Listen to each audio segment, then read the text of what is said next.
Hey everyone, welcome back to the channel and attention you maggots, as today we take a look at the G.I. Joe Classified series, Sergeant Slaughter. Me being a huge wrestling fan, I grew up watching Sergeant Slaughter in the 80s and early 90s, especially with the huge big storyline that when he turned on the United States and he became an Iraqi sympathizer during the Gulf War. Which brought a lot of heat to him.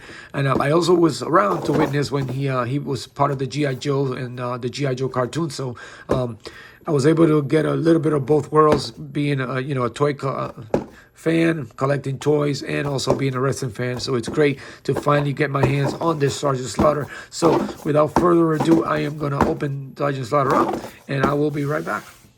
All right, so now we have Sergeant Slaughter out of the packaging. I'm actually excited because not only did this Sergeant Slaughter come with his weapons and accessories that G.I. Joe Classified is known for, but it also has the extra set of hands, fingers, fists. I mean, this is great. I believe all G.I. Joes should come with all these accessories. Now I guess is considered a deluxe figure, because it was a little bit more than the others, but at least a set of hands. I think G.I. Joe should at least have a fist or something other rather than the just the trigger hands for the weapons.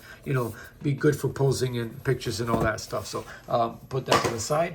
We'll quickly go over. We'll open up his locker or his trunk, or which I think these are cool. But I'm sure they'll do away with them once they go back to the original plastic. This one actually has a lot more stuff in it. I guess everything else is put in with cardboard, I guess, so it doesn't bend. I thought that was a nice touch there.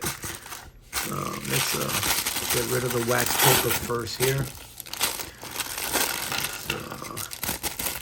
Let's get all these things out. Oh, that is amazing. Nicely done. But we'll go back to that in a minute. Let's get this other stuff out of the way here. And let's see what we got here. Let's get the scissors out and break the tape. Let's get everything out and ready. Let's get the shades there. Let's see. He's got the hat. He's got the hands. Oh, let me move this down a little. He's got the magazine and and the scope. Let's see, we'll look at that. Let's see, let's get this open here. Try not to, no, is that it? All right, let's get this out of the way. He's got his weapon there. And of course, his necklace there. His whistle, actually. I'm gonna bend this over. That's some pretty good care. They took care of these accessories. Every other accessory they have is just basically just thrown in there. All right. Well, that's quite a few accessories. So let's quickly go over some of these accessories. Again, he's got the fisted hands on him. He's got the two finger pointing hands there. He's got the choke hands, I guess you call them. Grab somebody by the neck or grab somebody's hands or something from being punched or something. And then, of course, he's got the trigger finger hands on both of them, which is funny because he literally only has one weapon, but he's got this nice machine gun, a little hole there with a point there. I guess we can put this together, which is the best way. I guess it goes this way. Actually, no. It goes the other way. There we go. Is that the way it goes? It looks funny that way. Oh, yeah, it does go that way. Nice detail on it. Handle there is brown. The pump is it's brown. Other than that, it's real basic, but the articulation on it, not the articulation, but the design of it is pretty good. Every little crevice, and it's nicely done there. Oh, and of course the guess the scope goes right there. Oh, wait. Not much of a fan, but I guess it goes in this way. I don't know. We'll figure it out soon enough. Something like that. Anyway, yeah. Of course, he has his whistle. It doesn't look like much this way, but once you turn it around this way, it does. It is shaped like a whistle. So nicely done. Then he has his little baton or stick, or he used to use this in wrestling to beat up his opponent. So we just know it as a battering stick, I guess. And then of course his hat, nicely done there. Like the insignia there on the back, nicely done. It's pretty detailed. Nice, rubbery, nice. All right, and of course his shades, his signature Sergeant Slaughter shades. Nice detail. This to me stands out the most. This is actually pretty cool. He comes in with his own figure.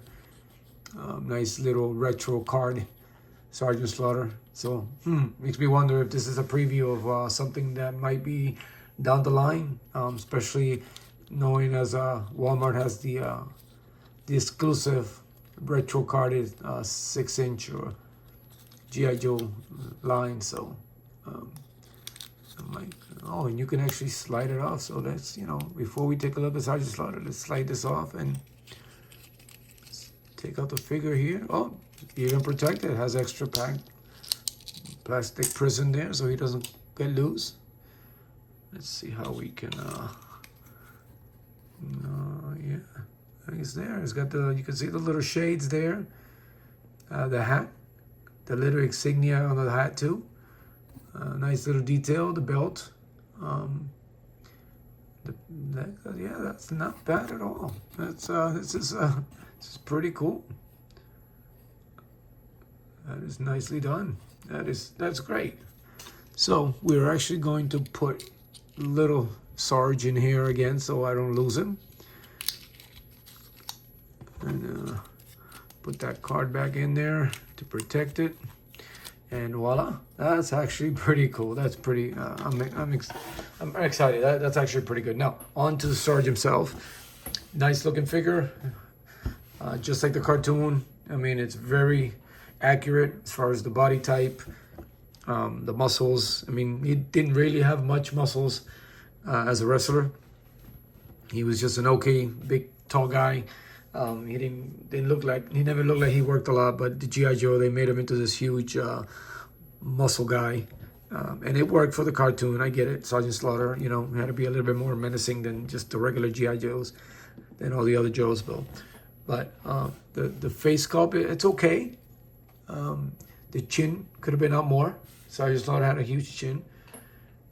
But as far as everything else, as far as the source material that they used for the cartoon, they nailed this figure. So, and it's pinless on the knees, but it is pinless on the. I hate when they do that, But at least we don't have no pins on the knees. And then the articulation, again, butterfly. The G.I. Joes, we all know the articulation of it, but this is a really nice figure, nice G.I. Joe figure here, which it's actually, I'm surprised it doesn't, he didn't have any knives or any guns. Usually, if you ever saw the G.I. Joe movie, he basically was just fighting all the time. He rarely had a weapon. When he was first introduced, he was introduced just coming up and just beating the crap out of everyone, of all the Cobras, and, stopping the Cobras from invading the G.I. Joe base and taking over. So, so I guess we can put this some of the stuff together and give the Sarge the old look we're all used to. Let's see. Let's put the hat on there. Maybe I should have put the glasses on first, but all right. So I am debating if to get the Valaverse version. I've seen images and stuff, and I've noticed that the face sculpt is actually a little bit better than the GI Joe version. I mean, this is a great version, but of course, Valaverse, I think I'm still debating. You know, knowing me, I'll probably just go ahead and get it anyway. But I have hold off for a while. But I think I'm gonna have to get my hands on that version because the face sculpt on that was a little better. This one is true accurate to the cartoon, and I understand. I guess Sergeant Slaughter owns his own licenses, so it's twigged and it looks a little different, just like the wrestling figure, which I actually, you know, there goes Sergeant Slaughter.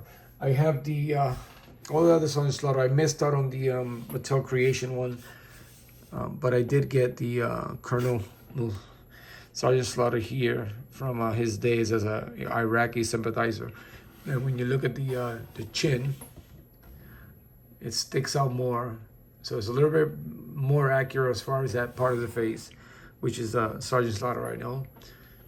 And of course, you know, they did here, the G.I. Joes gave him hair. And then obviously, you know, Sergeant Slaughter was balding way before he was even a G.I. Joe. So so they kind of covered up and gave him some hair in the cartoon, I guess, to make it look better. I kept this little piece here so I don't lose the glasses.